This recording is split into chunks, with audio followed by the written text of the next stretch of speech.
Assalamualaikum warahmatullahi wabarakatuh. Seluruh bangsa dan setanah air, jumpa lagi di channel Jagat Lupitu.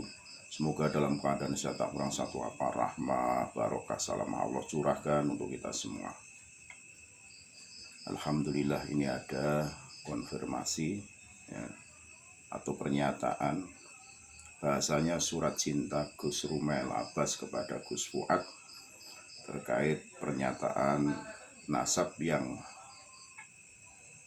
jalurnya lewat Gus Rumel Abbas terkait dengan tersambung ke Ba'alawi atau tidak disampaikan oleh Gus Rumel Abbas kepada Gus Fuad Barat maupun Kiai Mabuddin. Pernyataan ini disampaikan oleh Gus Rumel menyatakan sikap yang luar biasa baik terhadap Gus Fuad, apresiasi atas menjaga rahasia kenasabannya, tapi beda dengan Kiai Mabuddin yang merasa kecewa terhadap Kiai Mabuddin terkait dengan nasab beliau yang disampaikan kepada khalayak lewat media sosial. Ini pernyataan dari Gus Rumel Abbas kepada Gus Fuad Barat ya, sebagai surat cinta atau sanjungan ya, apresiasi Gus Rumel kepada Gus Fuad. Kita simak bersama-sama bagaimana pernyataannya.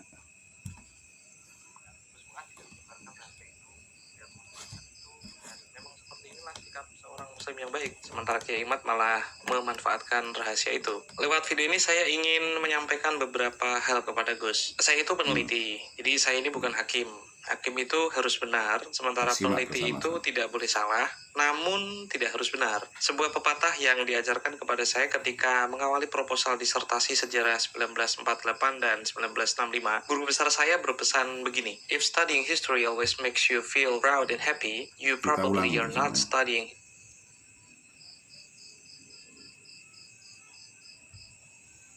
Ini kan ngomong kalau saya ini bukan Ba'alawi. Hal yang sama saya sampaikan kepada Kiai Maduddin sewaktu diberi kesempatan bertemu dengan beliau di acara Pada Suka beberapa waktu silam. Bedanya, pengakuan saya disimpan dengan baik oleh Gus. Sementara Kiai Imad, pengakuan saya malah dipakai beliau untuk penggiringan opini yang cukup menyebalkan lah. Pengakuan saya malah dipakai untuk membuat orang-orang memvonis bahwa seluruh imigran Yaman punya watak yang miring tentang nasionalisme. Dari sini saya itu bisa melihat kalau Gus Fuad itu jauh lebih bijaksana daripada Kiai Imad kala menyimpan sebuah rahasia. Gus Fuad tidak menyebarkan rahasia itu, tidak memanfaatkan itu, dan memang seperti inilah sikap seorang muslim yang baik, sementara Kiai Imad malah memanfaatkan rahasia itu. Lewat video ini saya ingin menyampaikan beberapa hal kepada Gus. Saya itu peneliti, jadi saya ini bukan hakim.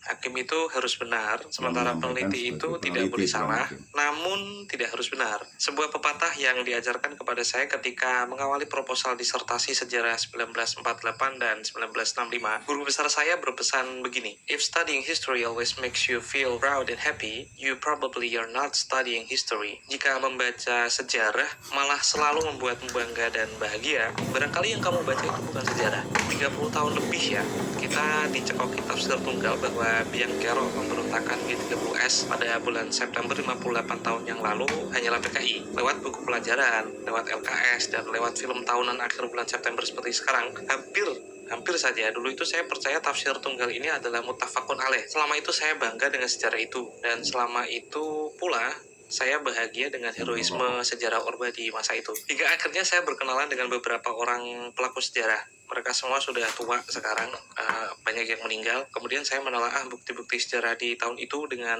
cukup seksama. Akhirnya saya dapati ternyata sejarah itu tidaklah sehitam putih yang saya sangka. Perspektif itulah yang ingin saya sampaikan kepada Sivitas Akademika STHI Al-Maliki di Bondowoso ketika 2 atau 3 orang bertanya kepada saya tentang Habib Utsman bin Yahya, Wali Songo, dan tentang Ba'alawi. Untuk Gus ketahui, saya itu kerap menjelaskan sesuatu dengan contoh-contoh. Kadang penjelasan teoritis itu agak sulit dipahami. Makanya saat ada orang bertanya apakah Habib Utsman bin Yahya itu atek Belanda atau bukan, saya jelaskan sesuai perspektif dan tafsir historis seperti di atas. Perspektif itu seperti ini. Sudut pandang seseorang di masa lalu tidak bisa divonis dengan sudut pandang manusia di zaman sekarang yang memiliki definisi nasionalisme dan kemerdekaan yang sangat matang. Jika kita melihat otoritas Belanda di masa lalu sebagai manusia yang hidup di masa itu, kita akan melihat betapa abu-abunya nasionalisme di mata bumi putra Hindia Belanda. Saya bicara secara umum, tidak spesifik kalangan intelektual atau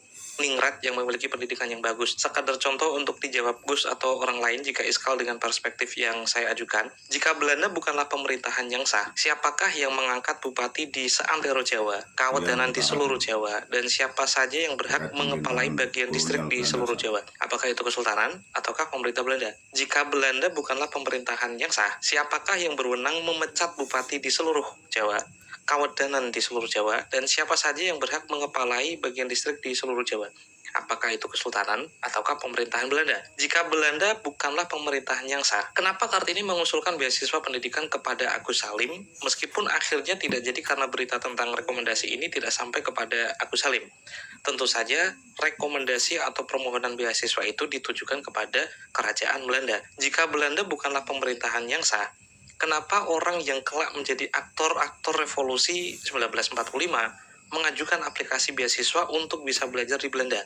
Atau paling tidak difasilitasi oleh Belanda?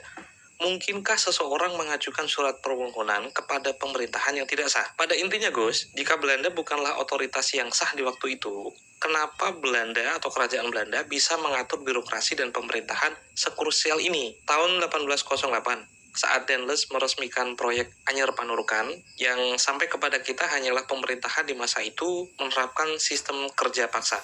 Jadi Belanda seolah-olah itu sangat tidak adil kepada pribumi Indonesia. Namun betapa kagetnya saya kala membaca jurnal berjudul Historical Studies Journal, reportase Cuko Marihandono dalam disertasinya kalau tidak salah, dan refleksi dari Aswi Warman Adam, ternyata Daendels itu menyediakan dan memberikan upah kepada para pekerja Anyer di Panarukan. Hanya saja, sistem distribusi uang itu sekilas penyampaian Gus Rumel Abbas terkait mengenai kenasaban dan kenapa Gus Rumel Abbas menyatakan bahwa kalau Belanda menjajah Indonesia, dia secara historis menyampaikan Belanda adalah pemerintahan yang sah berdasarkan riwayat atau historis kala itu, terlepas dari jiwa nasionalisnya terhadap Indonesia. Hal itu disampaikan untuk menjawab beberapa kreator-kreator YouTube yang menangkap adanya tanya jawab waktu itu di kaji akademik ya. Kala itu yang diviralkan oleh channel YouTube Nabawi kalau tidak salah, dan itu dikhususkan untuk pribadi atau dalam kajian tersebut tidak harus disebar keluar lah. Itu yang disampaikan Gus Rumel Abbas. Tentunya terlepas dari itu, kita juga harus jeli dalam menilai apa yang disampaikan oleh Gus Rumel Abbas terkait jiwa nasionalis historis kala itu dengan saat ini yang memang harus dipupuk untuk bagaimana kita senantiasa mencintai negara ini. Karena terlepas dari apapun, yang namanya sejarah tidak akan mungkin kita lupakan, karena kita tidak ingin para pejuang-pejuang masa itu dikatakan sebuah pemberontakan ya. Karena secara historis apa yang disampaikan oleh Gus Rumel, Belanda adalah pemerintahan yang sah. Otomatis kalau Belanda pemerintahan yang sah, kita yang notabene kala itu mempunyai tanah tumpah darah Indonesia ini disinyalir atau dikatakan sebagai pemberontak di pemerintahan yang sah. Ini yang perlu kita luruskan bersama-sama agar kita tidak menghilangkan sejarah yang benar kepada anak cucu, karena biar bagaimanapun mereka adalah pahlawan-pahlawan nasionalis, pahlawan-pahlawan perebut kemerdekaan. Saya kira cukup jelas. Yang perlu saya garis bawahi bahwa Gus Rumel Abbas memberikan sanjungan dan surat cinta kepada Gus Fuad Bayat. Saya kira itu yang perlu saya sampaikan. Sekali lagi mohon maaf dan gak ada Nusantara milik kita. Assalamualaikum warahmatullahi wabarakatuh.